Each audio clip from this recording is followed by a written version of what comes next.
Bueno, pues buenas tardes a los presentes aquí y a los que por redes sociales nos siguen a través de Zoom.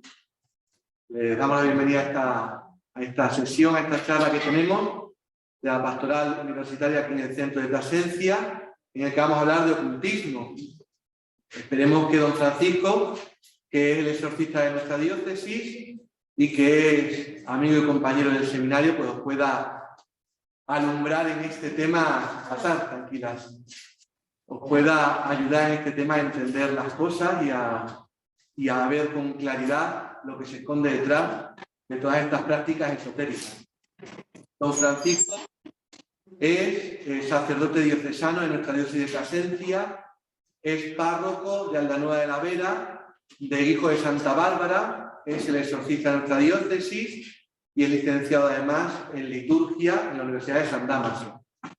Y viene aquí, pues, como experto en el tema, a hablarnos de la realidad del ocultismo en nuestra sociedad actual. Así es que yo no me enrollo más. Muchas gracias, Francisco, por su presencia y esperemos que sea instructivo esto para todos. Un momento, por favor. Se lo reduje. Claro. Bueno, yo me llamo Jesús, soy el capellán de la universidad, porque la universidad de Torre tiene capellán en los 4 centros que tiene universitarios. Soy el párroco del BAS y soy el director del secretariado de Pastoral Universitaria de la diócesis. Y por eso estoy aquí de capellán, y por eso presento a Paco. Aquí me veis todos los lunes por ahí, por los pasillos de vez en cuando. Os podéis cruzar conmigo, no tengáis miedo nunca de saludarme, que nunca me he comido a nadie, aunque estoy muy gordito. Pero la carne cruda no me gusta, así es que no os preocupéis. Pues nada, encantado. Bueno, pues muchas gracias, Jesús, por haberme invitado y muchas gracias a los que habéis venido esta tarde y a los que nos seguís por redes sociales. Bueno, en primer lugar vamos a presentar un poquito la motivación del tema. ¿Por qué este tema? Bueno, ese tema es tan viejo como actual. ¿Por qué? Porque la curiosidad del hombre, desde siempre, desde que el hombre es hombre y tiene conciencia de ser hombre, pues le ha llevado a investigar, a querer saber qué hay más allá de esta realidad física, material, que conocemos y que experimentamos siempre, ¿no? Y, por ejemplo, tenemos yacimientos prehistóricos en torno a tumbas. O sea, sabemos que había rituales para entrar a la gente. ¿Por qué? Porque al lado de las tumbas, de los cuerpos, pues han encontrado a lo mejor joyas, pues han encontrado restos de semillas, de frutas, ¿no? Y siempre ha habido un ritual en torno a ese aspecto dramático, pero a la vez que llama la atención, que es la muerte, lo que es todo lo sobrenatural. Os digo que es un tema muy antiguo, pero que también es muy actual. ¿Por qué? Porque a lo largo de los siglos y en las distintas culturas y civilizaciones ha ido adoptando formas distintas y expresiones pues muy coloridas y muy folclóricas. Nosotros, por ejemplo, conocemos, quizás os llama la atención, no sé, el mundo de los muertos, por ejemplo, de México, ¿no? Que se trata de la calavera de los muertos, o lo que es más cercano, aunque no propio de nuestra cultura hispana, que es toda la temática de Halloween, todo lo que es en torno a esas fechas. Bien, entonces, esto es una primera motivación. La segunda es porque este tema siempre despierta curiosidad, sobre todo en algunas edades, sobre todo en las edades más jóvenes. Me pasó una vez que fui al colegio donde yo estudié a dar una charla a chicos de segundo de primaria, no, de segundo de la ESO, que tendrían 13, 14, 15 años, la verdad que sí. Y entonces, bueno, yo fui a hablarles de lo bonito que es ser cura, de la vocación sacerdotal, y cuando empezó el turno de preguntas-respuestas solamente me preguntaban por estos temas. ¿Por qué? Porque muchos de ellos o tenían curiosidad o empezaban a jugar, a tocar estos temas. Entonces, bueno, pues estos temas, ya digo, que son muy antiguos, muy actuales y que hay que tratarlos, yo creo, que desde un punto de vista científico, y qué mejor lugar que una universidad para ello, y alejarnos de todo lo que suponga pues morbo, curiosidad o experimentación. Y eso es lo que yo esta tarde pues quiero hacer con vosotros, daros una presentación muy sencillita, no voy a querer ser muy breve ni entrar en temas muy profundos, porque más que presentar me interesa que luego pues suscitemos unas preguntas, un poquito de debate y que también vosotros preguntéis lo que pueda llamar la atención. Bien, entonces la charla es el ocultismo y sus peligros. Vamos a ver qué es el ocultismo y qué peligros conlleva. En primer lugar, vamos a hacer, digamos, una reflexión teológica. Es decir, ¿qué ocurre después de la muerte? Porque este es el campo en que nos vamos a mover. Lo que ocurre al final de la vida y después de la muerte. Nosotros sabemos, por la revelación bíblica y por la doctrina de la Iglesia, que después de la muerte, que es la que pone fin a la vida del hombre como tiempo abierto a la aceptación o rechazo de la gracia, porque en este tiempo es cuando se acepta la gracia de Dios, la rechaza. Por eso les dice San Pablo que este es el tiempo favorable, este es el tiempo de la misericordia. Pero vamos a ver que tras la muerte cada persona recibe un juicio particular en base a la vida que ha tenido en la tierra. Y en base a ese juicio pueden darse tres opciones, vamos a llamarlo así. Esto hay que explicarlo en términos humanos para que lo comprendamos, ¿de acuerdo? Pero esto no es matemática, esto no es 2 más 2, 4. Luego la misericordia de Dios es infinita y pueden ocurrir otras cosas. Pero para que entendamos bien el tema es necesario que al menos estos conceptos los tengamos claros desde el principio. Lo primero que puede ser es el cielo, que es a lo que estamos llamando. El cielo no es un lugar físico, no es este techo azul que cubre el mundo, lleno de nieve, de nubes. El cielo es el estado de gloria, de felicidad eterna del que gozan los que han muerto en gracia de Dios o ya han sido purificados de sus pecados. Y eso es lo que el Señor nos ha venido a dar, lo que Jesús nos ha venido a traer y nos ha abierto por su muerte y resurrección. Y eso es lo que todos estamos llamando. Si en el momento en que uno nace y se bautiza, está llamado al cielo. Pero puede haber, digamos, un nivel intermedio, que es el purgatorio.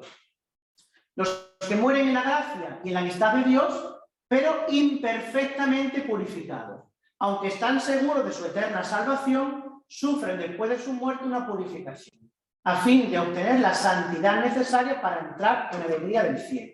La Iglesia llama purgatorio a esta purificación final de los elegidos, que es completamente distinta del castigo de los condenados. Es decir, aquellos que no mueren en gracia de Dios, pero que tampoco sus acciones de vida son condenables, que necesitan una purificación después de la muerte, pues viven en este estado de purificación. Esto es temporal, no es eterno. Eterno solo es el cielo y solo es el infierno. ¿De acuerdo?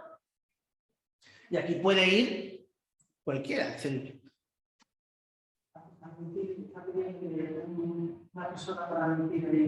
Eso no tanto. O sea, que se queda ahí al inicio, pero tanto. Vale. Bien. Y luego una tercera opción, que esta es la peor, la que no queremos ninguno, ¿verdad? Que es el infierno. Morir en pecado mortal sin estar arrepentido ni acoger el amor misericordioso de Dios significa permanecer separados de Él para siempre, por nuestra propia y libre elección. Este estado de autoexclusión definitiva de la comunión con Dios y con los bienaventurados es lo que se designa con la palabra infierno.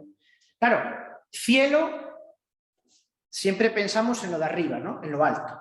Infierno es una palabra latina, inferus, que significa lo de abajo, ¿de acuerdo? Bien, todo esto tiene mucho que ver con la forma de concebir el mundo de la cosmología judía, la cosmología semítica, donde ellos pensaban que la Tierra sí es redonda, hay una bóveda celeste con sus astros donde Dios habita, pero también hay un mundo por debajo de la Tierra lleno de fuego, lleno de, digamos, de destrucción. ¿De acuerdo? Era el Hades. Eso a lo mejor por los mitos griegos, el Hades. La pena principal del infierno consiste en la separación eterna de Dios, en quien únicamente puede tener el hombre la vida y la felicidad para la que ha sido creado y a la que aspira. Yo siempre defino el infierno como aquello que pudiste tener y no tuviste. Os voy a poner un ejemplo. Llega un examen, ¿vale? Y hay una pregunta en el examen, y tú te la sabes, pero ese día del examen tu cabeza hace chispas, pantallazo azul, y no eres capaz de atinar con la respuesta.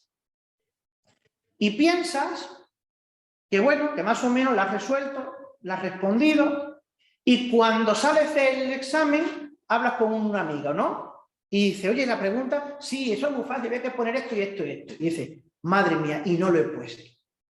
Entonces ya te vas a tu casa, esto nos ha pasado a todos los que hemos estudiado, ¿eh? Y te vas a tu casa con una zozobra de, y no he puesto esto y he metido la pata y ahora verás, a ver cómo se porta el profesor, ¿no? Y te queda esa machaca mental de lo que pudiste o lo que tenías que haber puesto y no lo hiciste. Bueno, pues una cosa parecida es el infierno, ¿no? Es recordar eternamente el amor que perdiste, el amor de Dios, sobre todo, porque es el amor infinito, el amor que sacia las almas. La pregunta es, ¿se puede salir de estos estados? ¿Se puede salir del cielo? ¿Se puede salir del infierno? ¿O se puede salir del purgatorio? ¿Qué pensáis? Que sí, se puede salir del infierno, ¿no?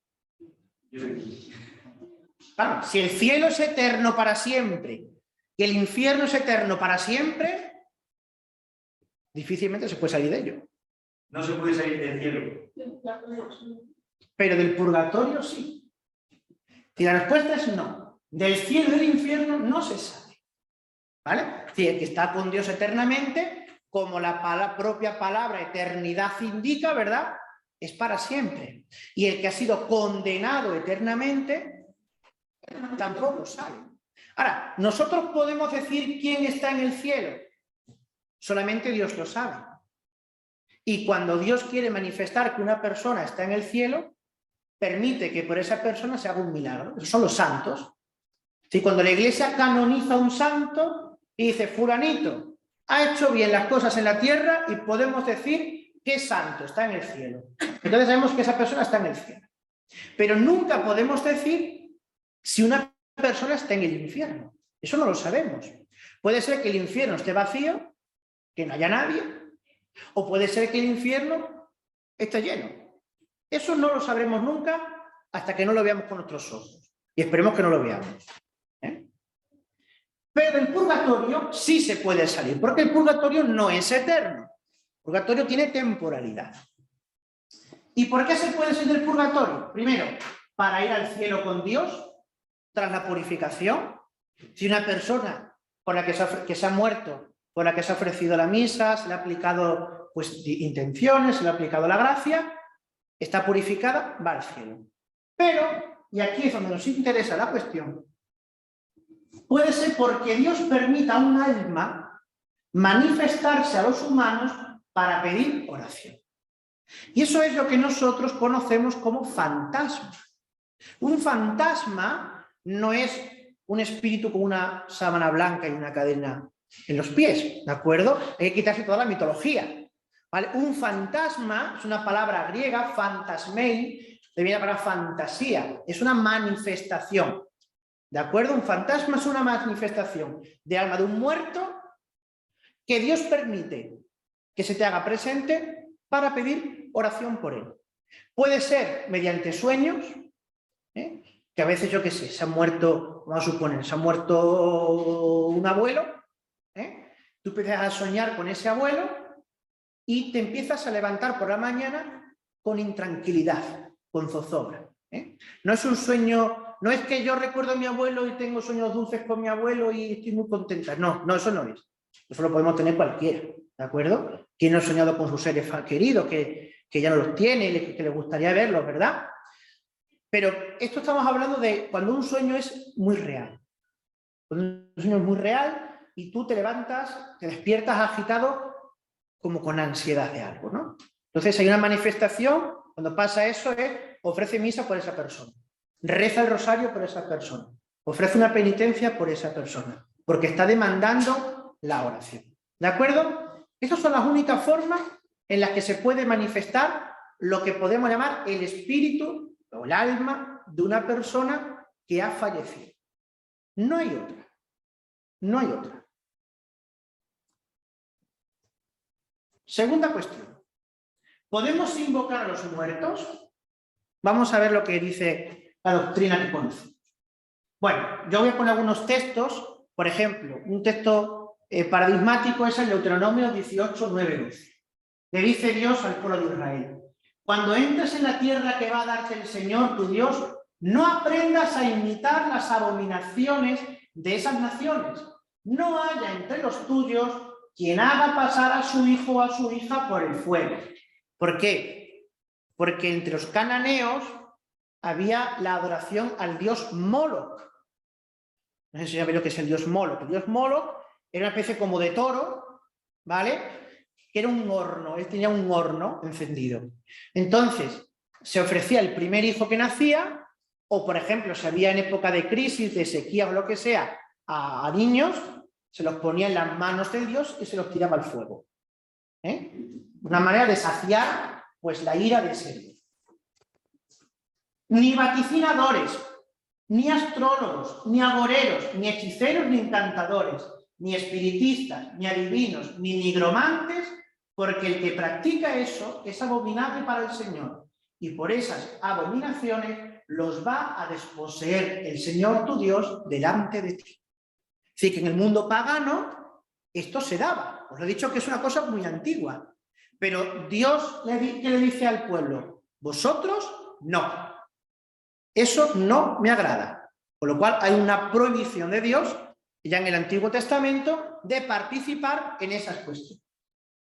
Pero aquí tenemos otro texto que contradice el anterior, aparentemente.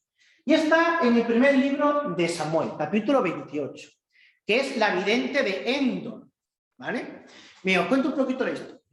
Saúl era el primer rey, fue el primer rey de Israel. Pero se portó mal porque desobedeció a Dios. Fue un cobarde ante Dios, y pues Dios se enfadó y dice: mira, pues te quito el reinado y se lo voy a dar a David. Entonces Saúl comienza a perseguir a David. Saúl ya ve que la guerra la tiene casi que perdida y quiere saber si merece la pena o no merece la pena seguir combatiendo. Saúl, como rey de Israel, había prohibido a los adivinos. Los había prohibido y los había expulsado. Pero había en la clandestinidad algunas personas que se dedicaban pues a eso, a hacer adivinación, a hacer magia.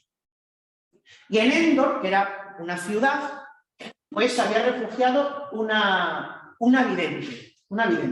Saúl se disfraza, va a ella le dice: ¿sabes que el rey ha prohibido hacer esto? Y le dice: tranquila, que no te va a pasar nada. Bien, Saúl le pidió: pon en práctica tu arte de adivinar y evócame al que yo te ordeno. La mujer respondió: bien sabes lo que ha hecho Saúl, que ha suprimido del país a nigromantes y adivinos. ¿Por qué quieres tender una trampa para que muera? Claro, la vidente sabe quién está hablando con ella, ¿vale? Esos son los videntes buenos, no los que te preguntan: ¿con quién hablo, amiga? ¿Vale? Eso no son los buenos. Pues ¿para qué me preguntas con quién hablo si sabes quién soy? ¿No eres tú la que adivina? Saúl le juró por el Señor: vive el Señor, que no te sobrevendrá ninguna culpa por eso.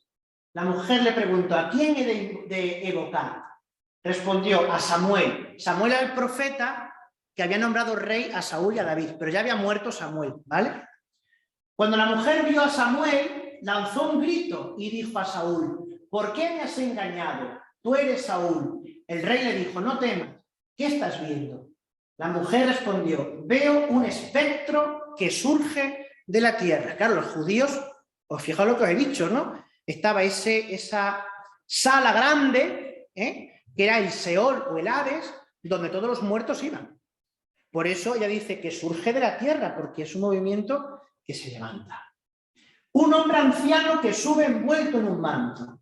Saúl comprendió que era Samuel. Se inclinó rostro a tierra y se postró. Samuel dijo a Saúl: ¿por qué me turbas evocándome? Si le reprocha que le impide descansar en su sueño eterno. Y otro texto ya en el Nuevo Testamento, de Hechos 16, 16, 18. Una vez que íbamos nosotros al lugar de oración, nos salió al encuentro una joven esclava, ojo, poseída por un espíritu adivino, quedad con esta idea, que proporcionaba a sus dueños grandes ganancias haciendo de adivinos. Lo dice en otro momento, este espíritu adivino se llama espíritu de Pitón. De ahí viene pitonisa, o la pitón, que es serpiente. Aquí hay un mundo simbólico muy interesante. Es un espíritu de Pitón, y ese espíritu de Pitón es un demonio que permite adivinar. Esta, la esclava, yendo detrás de Pablo y de nosotros, gritaba y decía: estos hombres son siervos del Dios Altísimo, que os anuncian un camino de salvación. Venía haciendo esto muchos días, hasta que Pablo, cansado de ellos, se volvió al Espíritu y le dijo: te ordeno en el nombre de Jesucristo que salgas de ella. Y en aquel momento salió de ella. ¿Vale? Es un caso de exorcismo, de expulsión del diablo. El catecismo. ¿Qué nos dice el catecismo cuando habla del primer mandamiento? Amarás a Dios sobre todas las cosas. Todas las formas de adivinación deben rechazarse. El recurso a Satán o a los demonios, la evocación de los muertos y otras prácticas que equivocadamente se supone desvelan el porvenir. La consulta de horóscopos, la astrología, la quiromancia, la interpretación de presagios y de suerte, los fenómenos de visión, el recurso a medios, encierran una voluntad de poder sobre el tiempo, la historia y finalmente los hombres, a la vez que un deseo de granjearse la protección de poderes ocultos, porque esto es la magia. Si la magia es la manipulación de elementos naturales para crear una alteración del orden o un dominio sobre alguien. Los amarres y todas estas cosas que existen, ¿no? Otro número, todas las prácticas de magia o hechicería mediante la que se pretende domesticar potencias ocultas para ponerlas a su servicio y obtener un poder sobrenatural sobre el prójimo, aunque sean para procurar la salud, son gravemente contrarias a la virtud de la religión. Estas prácticas son más condenables aun cuando van acompañadas de una intención de dañar a otro. Por ejemplo, el vudú. Recurrámonos a la intervención de los demonios. Llevar amuletos es también reprensible. El espíritu implica con frecuencia prácticas adivinatorias o mágicas. Por eso la Iglesia advierte a los fieles que se guarden de él.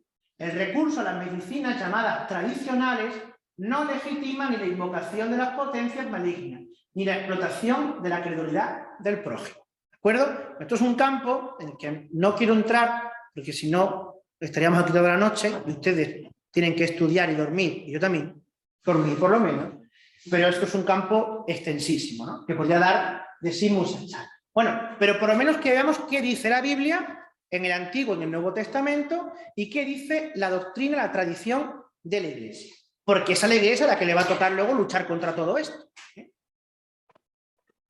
Bien. Esto es lo que tenemos que sacar en claro. Nunca salen los espíritus de los muertos que se invocan, sino el demonio que engaña. El demonio es mentiroso y padre de la mentira. Y el demonio siempre te va a engañar para hacerte creer que el espíritu que tú has invocado es el que es. Caso práctico. Se ha muerto el abuelo, ¿vale? Bien. Se ha muerto el abuelo y yo con el abuelo pues tenía una relación muy bonita. Me quería mucho, era su nieta preferida y mi abuelo me llamaba con un nombre cariñoso que solo mi abuelo y yo conocíamos. No sé, vamos a poner un nombre así cariñoso entre abuelo y eso, Amapola. Entonces mi abuelo me llamaba Amapolita. ¿Por qué? Pues yo qué sé. O porque era pelirroja, o porque tenía pecas, y a mi abuelo le gustaba llamarme Amapola. Se muere el abuelo. Y entonces yo estoy triste porque se ha muerto mi abuelo y me gustaría volver a hablar con mi abuelo. Entonces quedo con mis amigas o quedo con una bruja. Luego explicaré dónde viene la palabra bruja. Y le pido que me haga una sesión de espiritismo o de ouija para yo poder hablar con mi abuelo. Entonces, le preparamos ahí todas las cosas, todo el teatro este que se prepara, empieza la sesión y efectivamente, ¿con quién hablo? Y empieza aquello, a moverse, ¿no? Soy tu abuelo. Si eres mi abuelo, demuéstrame que es verdad y no me estás engañando. Entonces el abuelo dice por el tablero o por la ouija, Amapola. Pues es verdad, era mi abuelo, porque solamente mi abuelo me llama Amapola, nadie más. No sabía ni mi madre, ni mi padre, ni mis hermanos, ni nada. Pero es que mi abuelo y yo... ¿Y qué quieres, abuelo? Que te quiero mucho, que seas bueno y cosas así. Ay, qué bien, que cuando estoy con mi abuelo. Paso una semana. Me gustaría volver a hablar con mi abuelo. Y empezamos con lo mismo. El demonio sabe que tu abuelo te llamaba Amapola. ¿Por qué? Porque el demonio, dice San Pedro, en el capítulo 5 de su primera carta, que es como un león que nos ronda. Si el demonio nos está escuchando, siempre. Es un ángel caído, pero un ángel, ¿eh? Con mentalidad de ángel, con memoria de ángel y con inteligencia angélica. Y él ronda y conoce los puntos débiles de cada uno de nosotros, sabe por dónde tiene que meterse para hacernos pecar, para hacernos caer, para tentarnos, ¿no? Entonces el demonio sabe, y el demonio te va a decir, te va a llamar Amapola y Amapolita, una semana y otra semana y otra semana, hasta que ya el abuelo se vaya tornando un poquito desagradable. Y entonces el espíritu del abuelo ya nos manda a hacer cosas que no nos gustan. Y nos empieza a contar cosas en contra de. Pero si es mi abuelo, pues me va a engañar, ¿verdad? Y ahí ya está enganchado. Así es como funciona esto. Si los juegos del ocultismo, ahora veremos unos cuantos, funcionan por medio de la adicción. La apertura, porque no hay cosa más morbosa, débil y fácil en el ser humano que la curiosidad. Voy a fumar por curiosidad a ver qué se siente. Me voy a fumar un porro por curiosidad a ver qué se siente. Me voy a emborrachar, voy a tomar alcohol a ver qué se siente. Me voy a acostar con un tío a ver qué se siente. Me voy a acostar por vez con una tía a ver qué se siente. Y esa curiosidad es la gran trampa en el que vosotros por jóvenes y los mayores por mayores se caen siempre. Y él lo sabe. Y lo aprovecha. ¿Por qué pecó Adán y Eva? Pecaron por curiosidad. Que eso ha dicho Dios. ¿Qué va? Si Dios sabe que en cuanto comáis esto vais a ser iguales que Él. Anda. Entonces Eva, por curiosidad, a ver si era cierto, come. Y se lo da a Adán. Y Adán come. Es decir, la curiosidad es el punto débil con el que se juega siempre, ¿eh? Y con el que, si os dais cuenta, juegan todos los males del mundo, ¿eh? Y todos los peligros que nos acechan. Los juegos del ocultismo. Venga, entramos ya en materia. Primero, ¿qué es el ocultismo? El ocultismo es una palabra que deriva del adjetivo oculto, lo escondido o clandestino.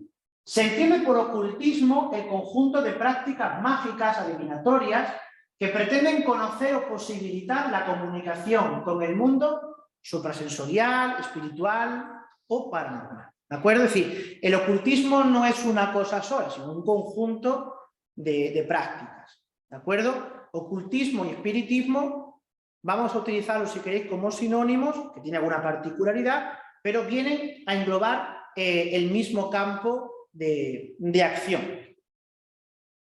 Os dije antes lo de la bruja. Bruja es una palabra hebrea. Bruja, en hebreo, significa la bendita, la que tiene un don, la adornada. Si yo os digo, por ejemplo, esta expresión, abracadabar. Abracadabra. Eso de abracadabra, que es una popularización infantil, ¿verdad? De abracadabra, pata de cabra, que se abra esta puerta. ¿Verdad? Todo eso viene de una expresión de un hechizo hebreo, de una bendición hebrea. Habrá, Habraká, significa la bendición. Dabra o Dabbara es la palabra de bendición. Pronuncia la palabra de bendición. Te viene la palabra bruja. Sí, la bruja es el femenino, Baruch es el masculino. ¿De acuerdo? Entonces, una bruja o un brujo son personas que a través de pactos con el diablo adquieren un poder sobrenatural, un dominio, para poder predecir, no adivinar, predecir, o para hacer hechizos, brujerías, sortilegios, amarres que tengan eficacia. ¿De acuerdo? Bien. Por eso no cualquiera hace el ocultismo. Si yo celebro la fiesta del pijama con mis amigos y hago la tontería de hacer una ouija, mira, pues te lo pasas bien, puede pasar cosas o no puede pasar nada. No es la misma historia, ¿de acuerdo? Es decir, aquí tiene que haber algo más serio, más fuerte, más sólido. Las prácticas ocultistas no son un juego. Son canales de apertura al otro mundo. Abren la puerta a la relación con las fuerzas del mal. Va a decir, al mal se le abre por aquí. Escucharéis a veces que os dicen, no, la pornografía es una puerta que abre al demonio. O el alcohol o la droga. No, mira, nadie queda endemoniado por ver pornografía, ni nadie queda reo de Satanás por drogas. ¿De acuerdo? Pero sí es cierto que si tú no tienes una vida espiritual fuerte y estás debilitado por el pecado, el demonio tendrá más facilidad de dominar sobre ti a través de la tentación, a través de la seducción, a través de lo que sea, que una persona que no tiene todo eso. ¿De acuerdo? Algunos canales más comunes, vamos a decir algunos, hay más, pero estos son como los más frecuentes. Primero está la evidencia.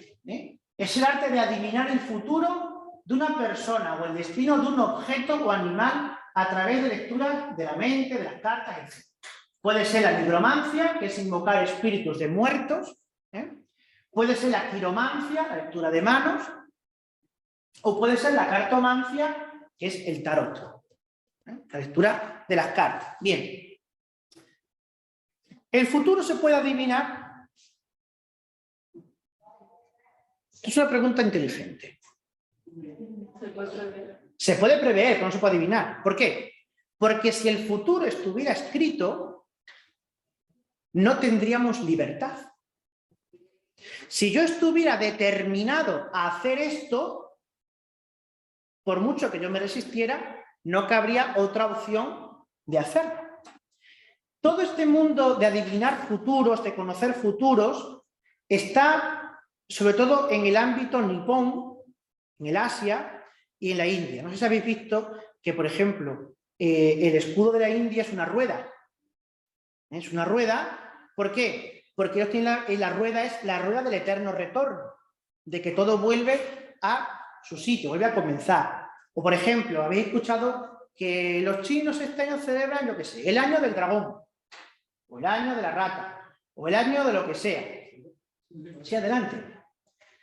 ¿Por qué? Porque según su cultura, como todo está determinado a que se vuelve a dar, se vuelve a repetir, cada vez que confluyen unos astros, unos signos o lo que sea, pues tiene que ocurrir esto, esto y esto. De tal manera que nosotros no tendríamos nunca libertad para obrar el bien o para obrar el mal, porque siempre estamos determinados.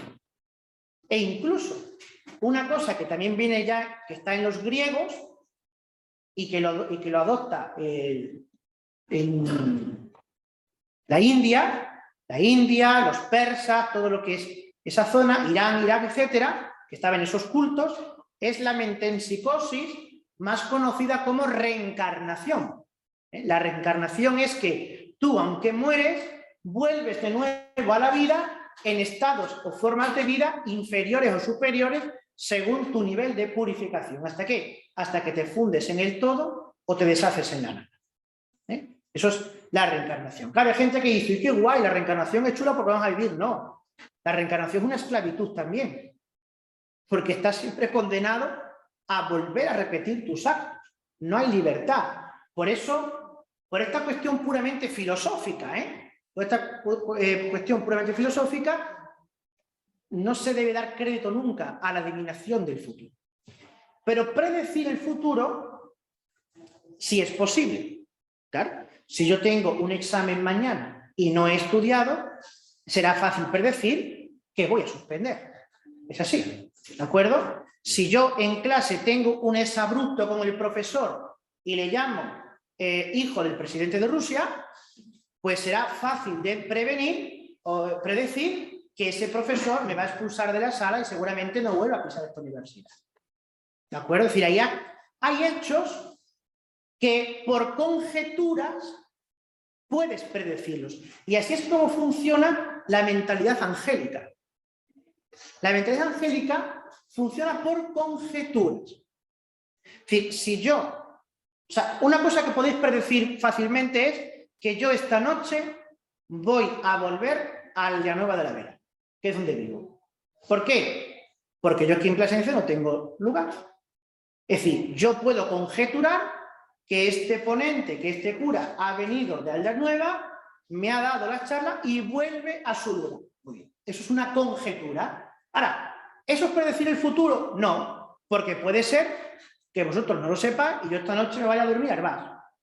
O puede ser que de camino a Aldeanueva pues se me estropee el coche y pase la noche, yo qué sé, al lado de la ermita de la Blanca de Pasarón, ¿no? Y esto puede pasar muchas cosas. Y estos son algunos recursos. La Ouija, que es otra cosa de las más extendidas y de las que, por desgracia, pues más gente y con edades menores, pues practican, ¿no? Y por donde vienen muchos males.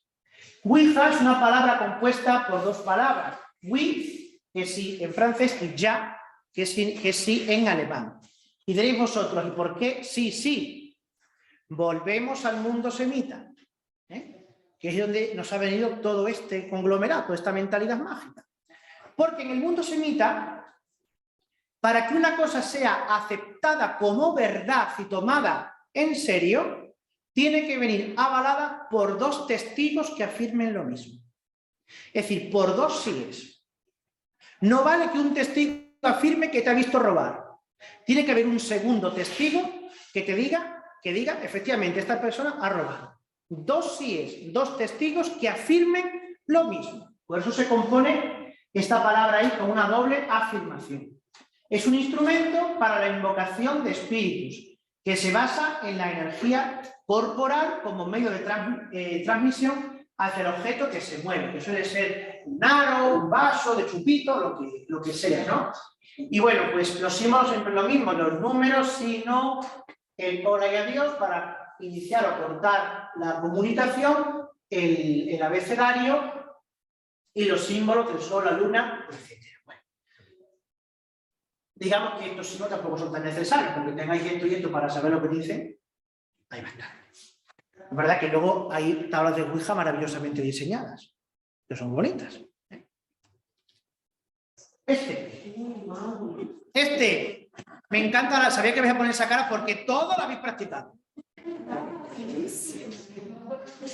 Porque este, por desgracia, es el que más común hay entre niños y jóvenes. El famoso Charlie Charlie. No, esto no es mentira. No es mentira. De hecho, hay un niño que no puede dormir en su habitación desde hace muchísimo tiempo, no saben por qué los padres, y ya hasta que un niño contó, no, es que hemos hecho Charlie Charlie y dijo, y ahora hay que tratar las cosas. Bien. Entonces, técnica adivinatoria que se basa en la invocación de un espíritu llamado Charlie, al que se le hacen preguntas de sí o no. Es el cuadro, sí, no, y los lápices o dos palillos, lo que sea, ¿no? Que se mueven según la respuesta. Charlie, ¿voy a probar el examen de primero de enfermería? No. Entonces, ¿para qué vas a estudiar, verdad? No lo vas a probar, vas a perder tiempo. Pues si hubieras estudiado, lo hubieras aprobado. Bueno, pero esto está ahí. Esto está ahí. ¿De acuerdo? Y luego, bueno, pues está otro clásico de la magia, ¿no? Que es nuestra amiga la Verónica. Invocación de un espíritu llamado Verónica que se manifiesta a través de un espejo. A ver, Hay otras variantes como el Baby Blue, o el Bloody Mary y todo eso. Mira, a mí me da igual que digáis Charlie Charlie, Verónica, Baby Blue, Bloody Mary, que digáis Pepito Pepito, que digáis Manoli Manoli. Me da igual, porque el espíritu que sale, en el caso de que sea eficaz la invocación y se manifieste, adelante, no se llama ni Charlie, ni Verónica, ni Pepito, ni Baby Blue. El espíritu que sale, el espíritu que se manifiesta es siempre el demonio. ¿De acuerdo? Y el demonio es... ¿Perdón? Y el demonio siempre tiene un nombre. Satanás. Se acabó. ¿De acuerdo? Bien. Esto, repito, son solamente medios. Medios para algo más. Para algo más. Porque lo hagas una vez, ¿va a pasar algo? Probablemente no. Probablemente no. Pero vuelvo a lo que decía antes. ¿Cuál es la técnica, o sea, la táctica? El punto débil. La curiosidad. Porque si yo he hecho Charlie Charlie, por ejemplo, y he pasado un buen rato con los amigos riéndome de Charlie Charlie, y a lo mejor Charlie Charlie ha adivinado algo. ¿Por qué no lo va a adivinar? Puede ser que Charlie Charlie diga una cosa y luego ocurra. Entonces vamos a hacerlo otra vez. Y en esa cadena, en esa adicción, es donde ya empieza a surgir el peligro. Es donde están los peligros. Otros canales peligrosos son los provenientes de las prácticas orientales, como el yoga o el reiki, dado que sus posiciones o fórmulas, y esto es lo que nunca se explica, están ligados a divinidades paganas de ese mundo. Cuando uno hace el yoga, que he visto por ahí un cartel que pone yoga por allí, ¿no?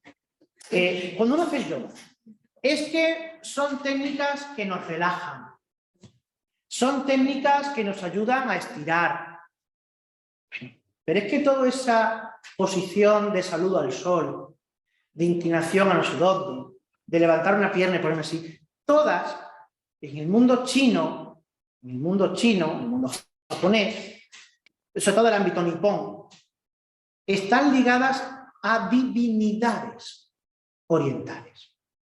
Y esas divinidades orientales, igual que las divinidades paganas, que son también paganas, son demonios, que son invocados.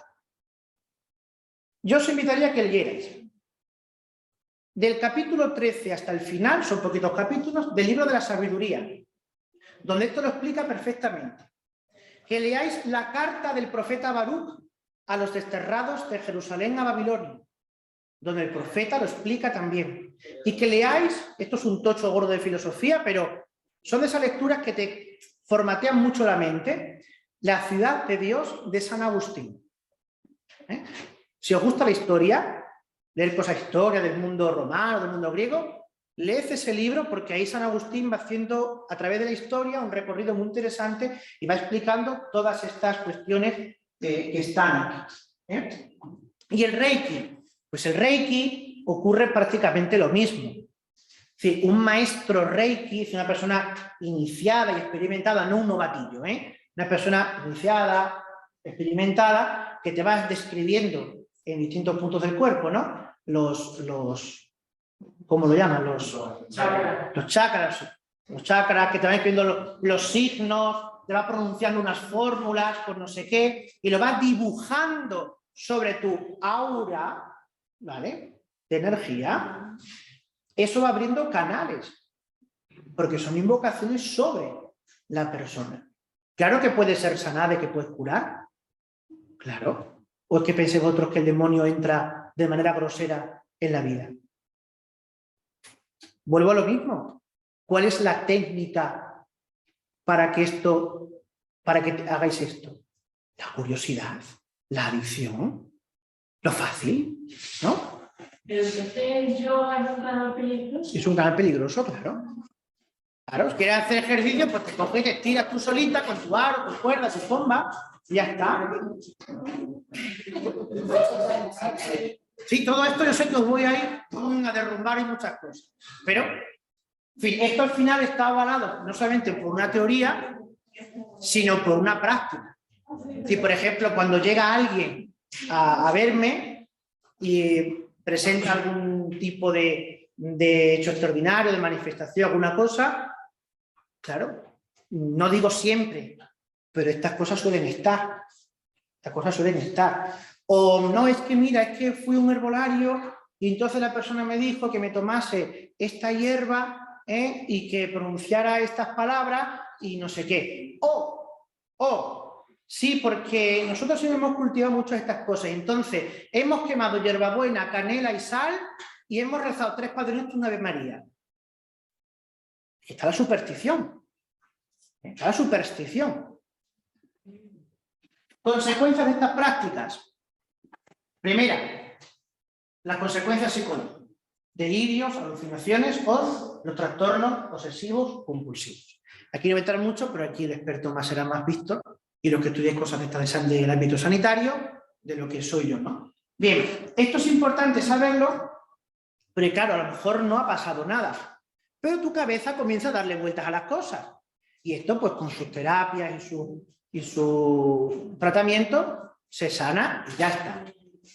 Cuando esto se descarta, es una persona que está mentalmente sana, que puede tener, yo por ejemplo, lo que me encuentro, pues es que tengo un cuadro de ansiedad o de ansiedad y depresión.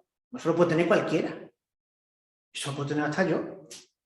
¿O acaso cuando hemos vivido el confinamiento hace 2 años no hemos tenido también? Pues eso lo puede tener cualquiera. Estamos hablando de cosas serias. Cuando se descarta la vía psiquiátrica, la vía psicológica, la neurología, todo eso, entonces ya hay consecuencias espirituales. Y aquí empiezo a sacar esos fotos reales de casos míos. ¿Vale? Ya no se ve. No sé. Bueno, no sé si apreciáis, no sé si apreciar aquí. Bueno, en la primera consecuencia espiritual.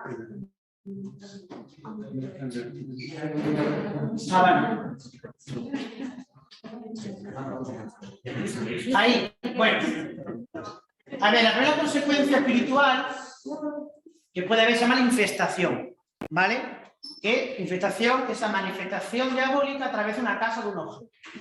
Los signos pueden ser luces que se apagan, se encienden, grifos que se abren y se cierran, malos olores en la casa, en una habitación concreta, objetos que vuelan. Por ejemplo, voy a poner un ejemplo real, ¿vale?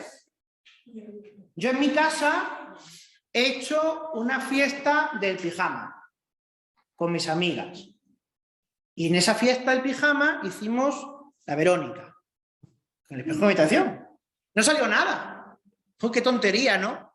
Vamos a intentarlo otra vez. No sale nada. Venga, déjalo ya, tía, no sigan, tal. Bueno, no sale nada. Muy bien. Pero a los pocos días empieza a haber olores raros en la habitación. Y no es de que tienen las sábanas sucias. Porque lavan las sábanas, friegan la habitación y persisten los olores. Pero sales de la habitación y ya no hay olores.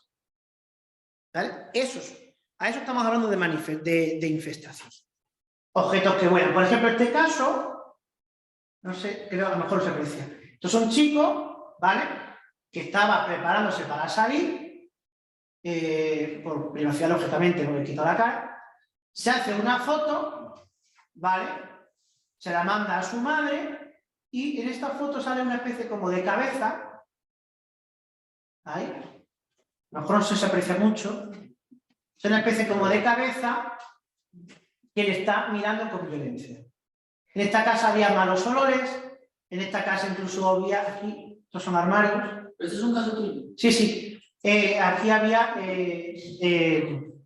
cubiertos, tenedores, que salían los cajones, salían los tenedores, los cuchillos, etc. Bueno, esto es un caso. Bien. Vamos a otro. Otra consecuencia. Vejaciones. Llamamos vejación a un ataque externo del diablo a la persona. Y así no son pesadillas reales, agresiones físicas, síntomas y enfermedades sin causa natural o voces en nuestra cabecita. Aquí se aprecia esta persona, este chico, tiene una pesadilla muy real, se levanta agitado y ve que tiene arañazos de una forma un poco extraña en la espalda, en el hombro, ¿de acuerdo? Claro, yo le hice la prueba y digo, ¿te habrás hecho tú con algo? Y él me decía que no se lo había hecho, y dice luego que es imposible, ¿no?, hacerse un arañazo en el omóplato por mucho que tú quieras estirar el brazo hacia atrás, ¿vale? Entonces, él tenía esto y tenía encías que sangraban, ¿vale? Encías que sangraban. Pueden ser de muchos casos, ¿eh? Puede haber vejaciones muy violentas, que puede ser, yo que sé, tirarte de la cama y arrastrarte por el suelo. Este es el más extraordinario, posesión diabólica. Llamado, este no soy yo, ¿vale? Llamado posesión al dominio despótico que ejerce un espíritu impuro, demonio, sobre el cuerpo de una persona, sometiéndole desde el interior y usando de sus cuerpos para manifestarse. Los signos, conocimiento de estos ocultos para la persona,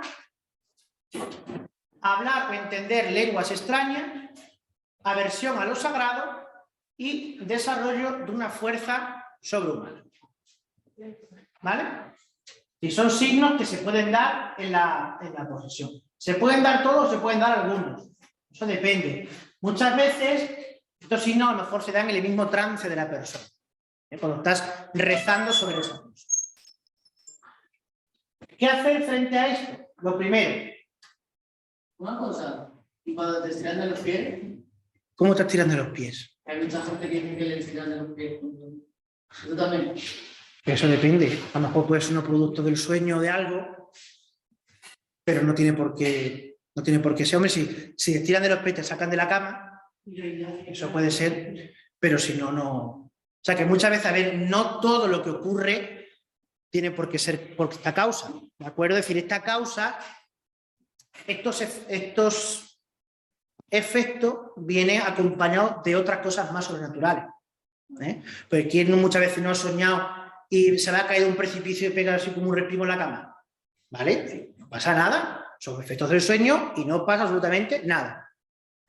Por eso es importante la salud mental, ¿eh? Que mentalmente estemos bien.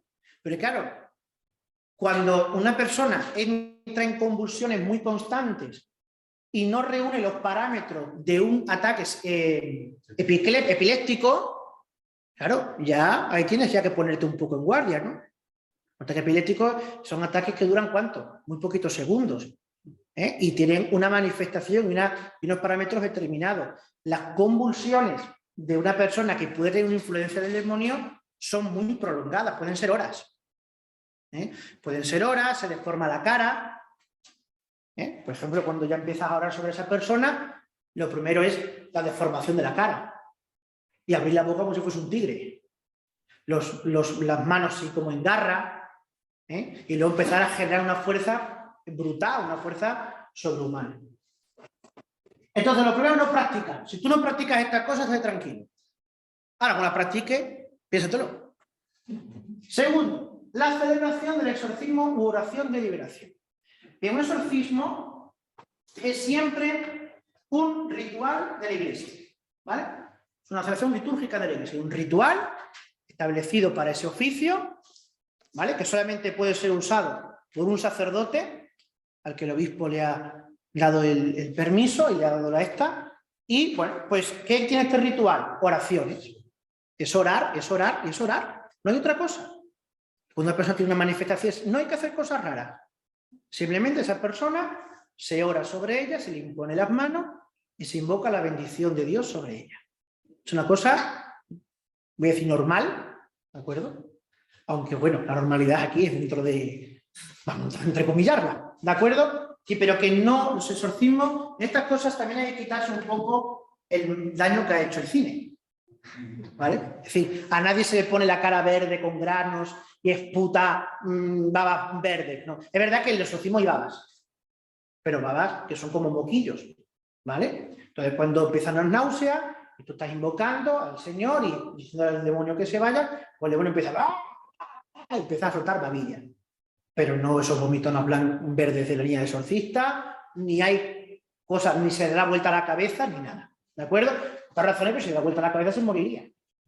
¿Vale? ¿Y hablar en otro idioma? Sí.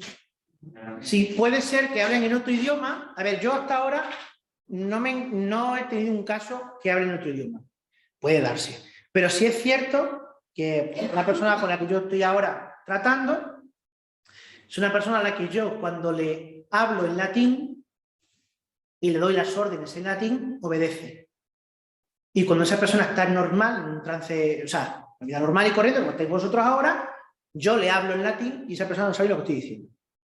¿Vale? Entonces eso es un indicativo de esa cuestión. Si alguno sabe latín, pues no vale. Decímelo, entonces hablo en hebreo o en griego para ver cómo va la cosa. Una pregunta. Sí, sí. ¿Cómo de frecuente hacer un exorcismo? A ver, son cosas muy extraordinarias, gracias a Dios. ¿De acuerdo? Entonces, digamos, a mí me vienen casos de gente que cree que tiene, otras que dicen, yo tengo. Cuando una persona te dice, yo tengo esto, no la tiene. ¿Vale? Entonces, no son muy frecuentes, pero a verlos hay. Claro, esto no es que una persona llegue y te dice, padre, he hecho ouija y quiero un exorcismo porque creo que estoy poseída. No, hay que ser prudente. Primero hay que hacer un camino por la medicina.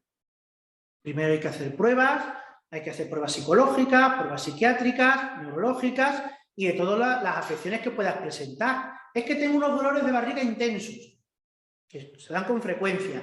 Bueno, vete a un médico de digestivo y vamos a ver qué hay. Cuando tú la vía natural la has descartado, porque los informes psicológicos están bien, los psiquiátricos están bien, los neurológicos están bien, todo está bien, entonces si esa persona sigue presentando estos efectos, entonces ya comienzas a rezar sobre esa persona. Si en la oración ves que esa persona comienza a manifestar algo que ya no es normal, entonces ya, habiendo discernido, tienes una certeza moral de que esa persona tiene un mal del demonio y ya puedes proceder. Pero no siempre se hacen exorcismos, ¿de acuerdo? Los exorcismos son cosas muy extraordinarias y para casos muy graves. Voy a poner un ejemplo. No te voy a preguntar si tienes novia, ¿de acuerdo? Pues suponte que tienes novia, ¿no? Y si está aquí, no me vale el ejemplo, ¿vale? Porque tu novia es maravillosa, es la mejor mujer de la vida y ya está. Pero suponte que tienes una novia y tú decides cortar con esa novia. Esa novia está locamente enamorada de ti y no puede dejar de vivir sin ti. Y entonces se va a un chamán, a un brujo, o a alguien que dice que sabe hacer amarres. Y entonces, claro, como tú has compartido cosas con esa chica, pues es normal que ella pueda tener una foto tuya, es normal, yo qué sé, que ella pueda mejor conservar una camisa tuya, la camisa que os pusisteis en el concierto de no sé qué cantante que fuiste porque os gustaban los dos y tal y que cual, ¿no? Claro, con todo y con eso se puede hacer un hechizo en el que ella te amarra a ti para que estés obligado a quererla. Claro, ¿alguien te puede obligar a querer a esa persona? No, ni el demonio te puede obligar a querer a esa persona. Pero es cierto que hasta que tú no cedas en esa relación, en ese afecto, si ese amarre se ha hecho o ese hechizo ha sido eficaz, porque se ha hecho bien y se ha hecho con todas las de la ley, pues tú puedes empezar a tener a lo mejor algún síntoma de tristeza, de insomnio, de no acertar en las cosas en el trabajo, de bloqueo mental, ¿vale? Y luego tú vas al médico porque tiene todas esas cosas y el médico dice, usted está bien, tecnológicamente está bien, psicológicamente está bien. Entonces, fruto de ese amarre, comienzas a estar mal. Y eso, cuando ocurre, hay que ir a un sacerdote. Puede ser un exorcista o puede ser tu párroco. Y ese sacerdote, pues reza, por eso he puesto aquí un exorcismo u oración de liberación. Porque es rezar sobre ti y, en el nombre de Dios, romper el hechizo, romper la magia, romper cualquier cosa que te haya podido amarrar, que te haya podido hacer. Y luego, aparte de eso, también tienes tú que empezar con una vida de gracia, con una vida de oración, que es lo que vamos a ver ahora. Vivir en gracia de Dios. Claro, es lo que os decía. ¿El pecado conlleva que el demonio te ataque por estas 3 causas que hemos dicho? No, pero si estás débil y no tienes fuerza en Dios, entonces pues es más fácil que él te haga daño. Entonces, primero, la misa dominical, este sí soy yo, ¿vale? Ahí, por ejemplo, San Ignacio de Antioquía en el siglo II nos habla de la eficacia, dice, nada hay más precioso que la paz, por la que se desbarata la guerra de las potestades celestes y terrestres, ¿vale? Cuando apretadamente os congreguéis en uno, se derriba la fortaleza de Satanás, y por la concordia de vuestra fe se destruye la ruina que él os procura. La confesión, confesarse, claro. Yo muchas veces digo, cuando hay una persona, ¿te has confesado? Es que hace muchos años que no me confieso. Digo, volver a confesarse. ¿Por qué? Porque el diablo es como un mono. El mono se va agarrando a las ramas, no toca el suelo. Tú tienes que ir cortando las ramas. Las ramas son los pecados. Corta las ramas, verás cómo cae. Y cuando caiga, ya es más fácil. Ya es más fácil quitarlo del medio, ¿vale? Aquí donde el pecado es perdonado, sin duda el diablo es expulsado del corazón del pecado. La limona y la caridad. Donde se da limona no se atreve a penetrar el diablo, decía San Juan Crisóstomo en el siglo IV. Sí. Te puedo interrumpir. Es que dice por aquí otro sacerdote que digan que en los ritos de iniciación cristiana también hay ritos de exorcismo. Efectivamente, sí. Sí, es que es una, si tengo que decirlo todo, pero es cierto. Sí, cuando vosotros os bautizaron, si alguno no está bautizado, hay que ir a bautizarse. Sobre que vamos por la línea. Yo tengo entendido que en todos los sacramentos hay oraciones de liberación. Claro, cuando uno se bautiza, antes de ser bautizado, ya nos hace un exorcismo de niños. Sí, todos hemos recibido un primer exorcismo. Cuando se bautiza un adulto que tiene que hacer un proceso de catecumenado hasta bautizarse, durante ese proceso hay exorcismos.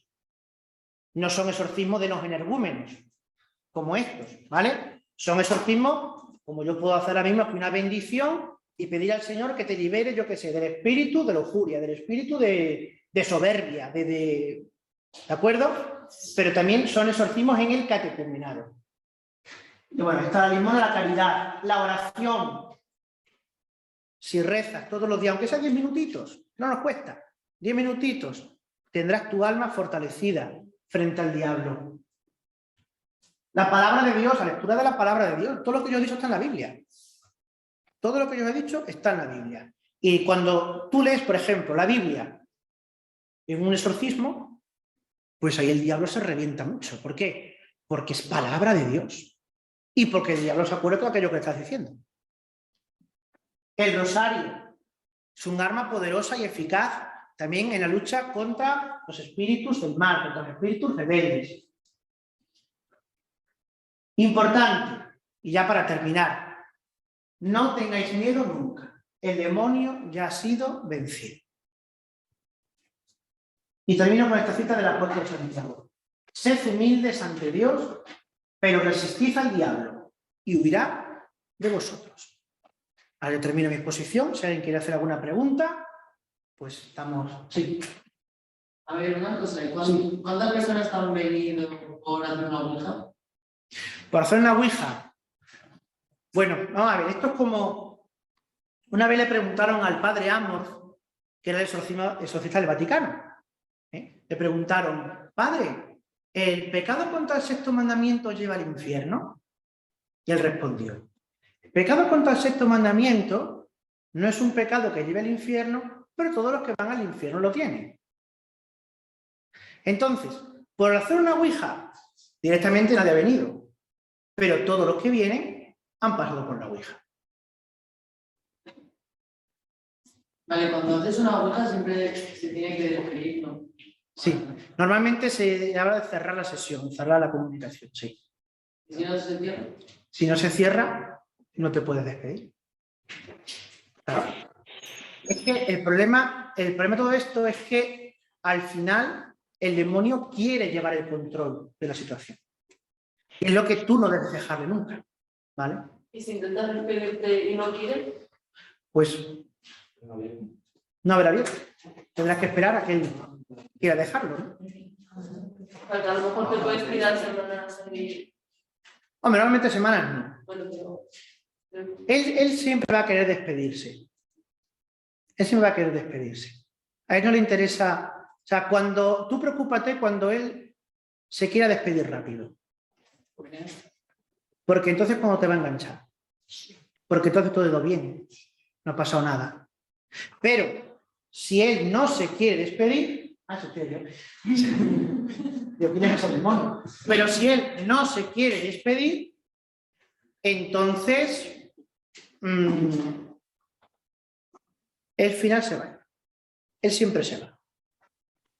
Hay un momento en que él no soporta estar con nosotros. ¿Vale? Claro, si no abres, eso que te ahorras. ¿Alguna cosa más? Una persona cualquiera, por ejemplo, empezamos aquí todos, jugamos a la vida, entonces puede pasar algo o no, pero ¿en qué momento sí puede pasar algo? Me refiero. O sea, ¿por qué lo mismo algo lo hago yo y no me pasa nada y lo hace ella y sí? Bueno, Porque esto está más fuerte que ella. no, porque además, a ver, piensa que el demonio... A ver, hay un capítulo de la Biblia que es el primer capítulo de Job, el libro de Job, en el que dice, Dios se reúne con todos sus ángeles, sus criaturas, y viene el Satán, ¿no? Y le dice Dios, ¿has visto mi siervo Job? Qué bueno es. Dice, sí, bueno, ¿verdad? Déjame que le ataque, verás cómo blasfema en tu cara. Y le dice Dios, haz lo que quieras, pero no le toques a él. Entonces mueren sus criados, sus ganados, sus hijas, etc. Menos su mujer. Pues su mujer luego muy puñetera y le hincha a Job, ¿vale? Vuelve el demonio, ¿has visto a mi siervo Job? Sí, dice, ¿has visto qué buen es? Ni ha blasfemado ni nada. Dice, no, déjame que lo ataque a él y verás cómo lo hace. Y dice, haz lo que quiera, pero respeta de la vida. ¿Por qué te pongo este ejemplo de Job? Por dos razones. Primera, porque el demonio nunca va a atacar si Dios no lo permite. Es decir, toda posesión o todo ataque del demonio al final va a ser una permisión de Dios. A lo mejor para que aprendas que no quiero jugar con fuego. Y dos, para que entiendas que el ataque del demonio, por muy duro que sea, nunca lleva a la muerte. El demonio puede inspirar un pensamiento suicida. Normalmente cuando alguien llega siempre le pregunto, ¿has tenido pensamientos suicidas? Si me dices, no, no padre, nunca he tenido... Tranquilo. Ahora, como digas, sí los he tenido, ya nos preocupamos. Porque puede inspirarlo.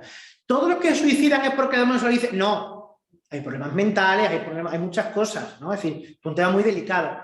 Pero sí es verdad que uno de los síntomas que acompañan a estas manifestaciones suele ser el pensamiento suicida. Vuelvo a tu pregunta. Hay siempre una permisión de Dios, por la razón que sea, que es la que durante el proceso de liberación hay que ir descubriendo con el acompañamiento espiritual. Porque el exorcismo no es, harto de la palabra, el exorcismo no es que tú llegas y yo te rezo, no. Sí, el exorcista, el ministerio del exorcista es mucho más complejo. ¿Por qué? Porque es una persona, la que tienes enfrente, es una persona que sufre mucho, que a lo mejor no puede hacer una vida social normal, que está yéndole mal en el trabajo y lo puede perder, que no puede tener una vida familiar plena, que viene con heridas emocionales de la infancia, de un padre maltratador, de una madre borracha, de lo que sea. Entonces el exorcista tiene que orar con esa persona, sobre esa persona, pero sobre todo acompañar espiritualmente a esa persona. Yo siempre le digo a los que vienen, mirad, la oración de exorcismo, es decir, este ritual, solo es un 10% de tu liberación. El resto, el otro 90% es lo que tú hagas. Tú renovar tu vida de fe, tu vida normal, intentar hacer una vida luchando también un poco contra ti mismo, ¿no? En esa... Vale, que fantasmas solo pueden aparecer en sueños. O sea, cuando tú ves una silueta o lo que sea. No, yo he dicho que una forma es el sueño. Ah, una forma. Sueños muy reales, una forma. Pero la manifestación, por ejemplo, hay místicos, hay... ¿Cómo se llama? Esta que es alemana. Bueno, soy una muerto hace poco, una mayor alemana he escrito muchos libros sobre este tema, o María Vallejo Nájera tiene muchos escritos sobre este tema, en el que se manifiestan de una manera más real, más física.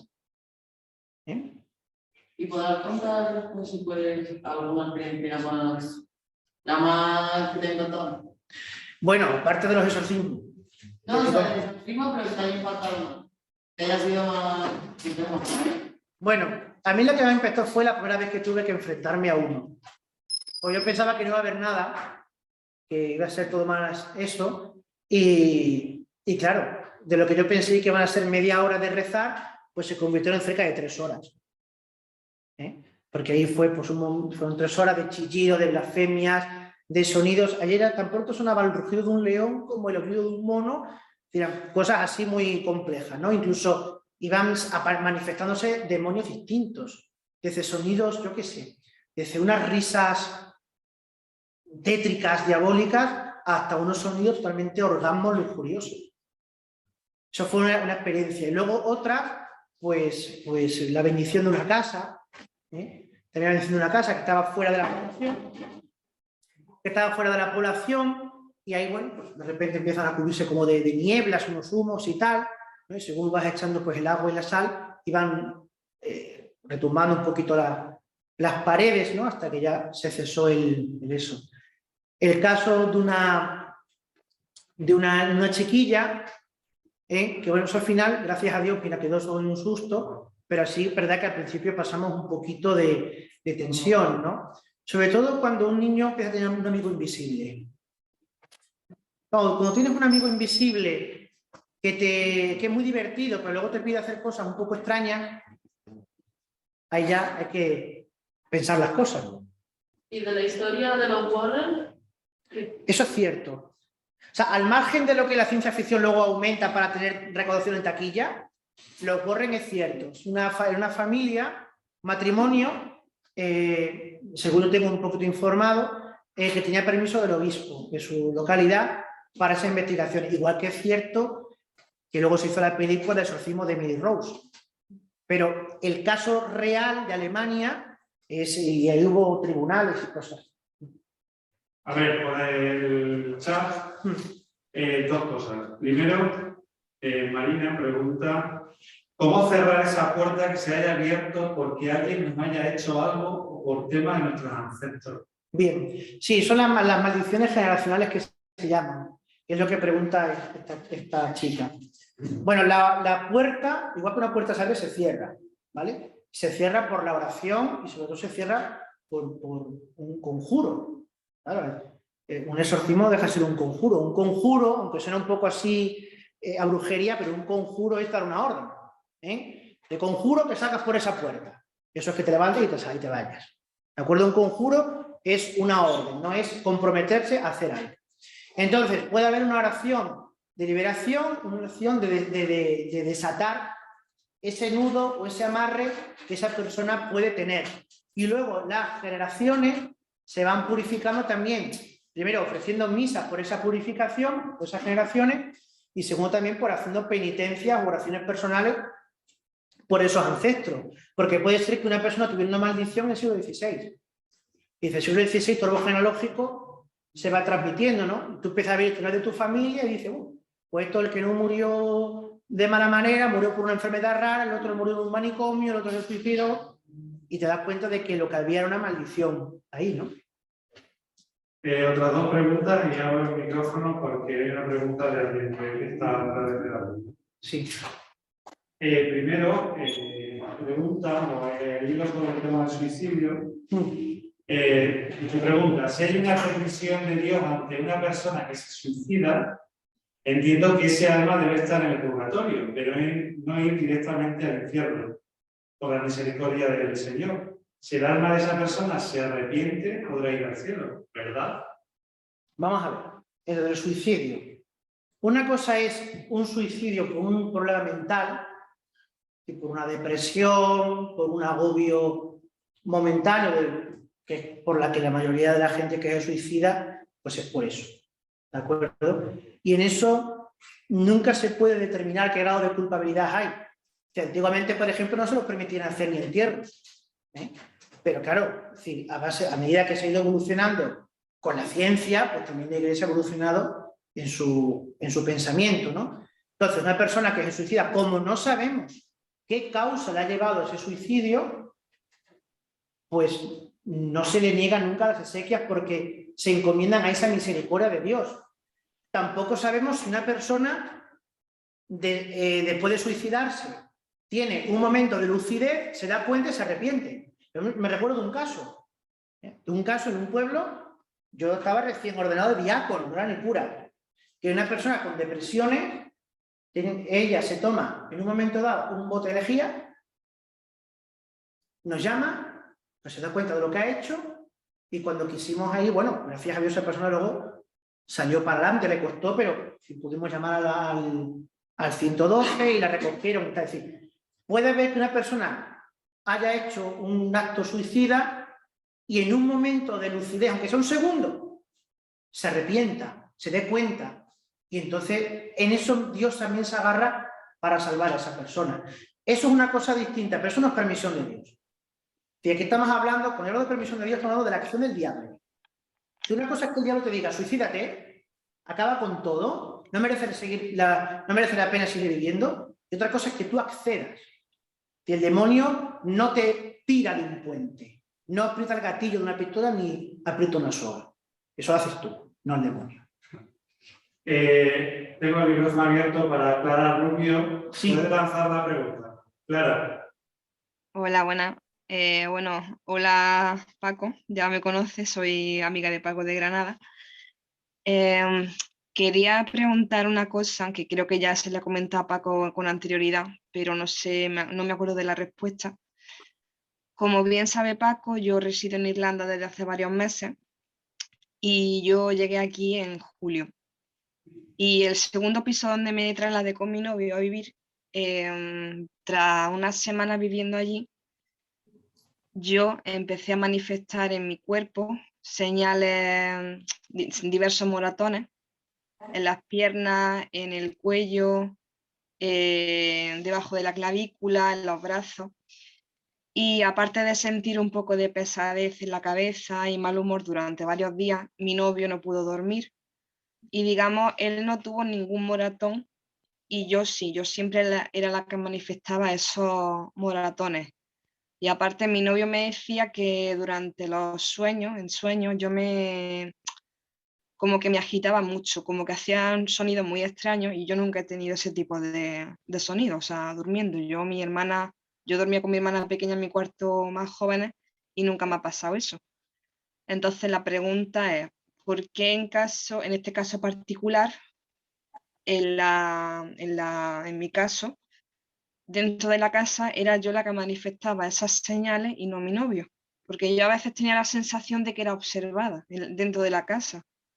Yo, digamos, creo que en mis perfectos cabales, pero a veces me daba la sensación cuando se iba mi novio a entrenar o a salir a correr, que algo, no sentía una buena vibración dentro del piso, vamos a decirlo así. Bueno, porque quizá en ese caso, Clara, que ya nos conocemos hace mucho tiempo y hemos hablado de otros temas, hay un proceso de liberación que tienes que asumir. Lo que tú estás manifestando eso, y lo explico a vosotros, es un ejemplo claro de vejación. Entonces, bueno, eso es simplemente pedir siempre esa protección al Señor, a la Virgen María, el ángel custodio, el ángel de la guarda, y acudir a un sacerdote que te haga oración de liberación. Eso es lo que hay ahí. ¿Por qué tú lo manifiestas de esa manera y tu novio de la otra? Bueno, porque cada persona lo puede manifestar de una manera distinta. Y quizás tu influencia demoníaca sea más fuerte y más intensa que la que tiene tu pareja, ¿no? Eso puede ser una razón, pero claro, hasta que no se haga la oración y Sí. vea que se manifiesta, pues no se pueden decir cosas más exactas, ¿no? Lo que quería aclarar es que cuando hemos estado en otras casas viviendo, yo no he sentido ningún golpe más, no he sentido ningún tipo de afectación. O sea, fue solamente cuando estuvimos viviendo en ese sitio. Ya cuando no hemos ido a otro sitio a vivir ya hemos estado mejor. O sea, no ha habido ningún tipo de manifestación en la piel ni nada por el estilo. Hemos dormido bien, yo empecé a dormir más tranquila y tal, o sea, no lo sé. Bueno, a lo mejor si en esa casa habría pasado alguna cosa, que hubiera alguna maldición, también puede influir, pero vamos, que si no sale, saldrá pronto. Vale, gracias. Siento ser tan directo. No, pero es que estas cosas así, lo que no sale mañana. Pero te puede pasar que eso no te pase en una casa concreta, ¿no? Si pasa en una casa concreta y te vas a esa casa y no pasa más, entonces es problema de la casa. Sí, puede ser que esté como en las películas americanas, ¿no? Sobre un cementerio indio. Pero, o que en esa casa se hiciera algún tipo de brujería o de algún tipo de ritual satánico o algo en su momento y claro, y esas manifestaciones estén ahí. O sea, si es en la casa, es en la casa. Igual que, por ejemplo, tú en tu casa tienes una infestación, que lo que hemos dicho es que hay malos olores y limpiamos y sigue viendo malos olores o luces que se apagan y encendemos. Eso normalmente con una bendición o exorcismo de la casa se arregla, o celebrando una misa dentro de la casa.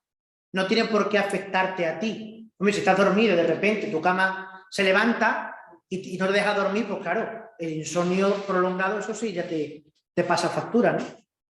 Cualquiera puede pedir que le bendigan la casa. Cualquiera. Pero me refiero, no hay como ningún trámite. No, tú vas a cualquiera. Yo, por ejemplo, antes de la pandemia, en Pascua, lo hice en el de 9 donde yo estoy, fui por la gente que quiso, por las casas bendiciendo y les dejé un poquito de agua para que la tuvieran. Pero eso cualquiera, podía un sacerdote, o por ejemplo, yo qué sé, cuando te cases o te vayas a vivir ya con tu pareja a tu casa, ¿no? Primero casadita, ¿vale? Cosas como son. Te vas a vivir, haces una casa nueva, la inauguras. Por favor, el párroco, venga usted a bendecir mi casa. No hay. Una cosa es bendecirlo, hay que hacerlo. Otra cosa es ya exorcizar. ¿Vale? Una pregunta última. Venga. Y esto de poner sal en rincones de la casa para quitar las cosas malas, ¿sí?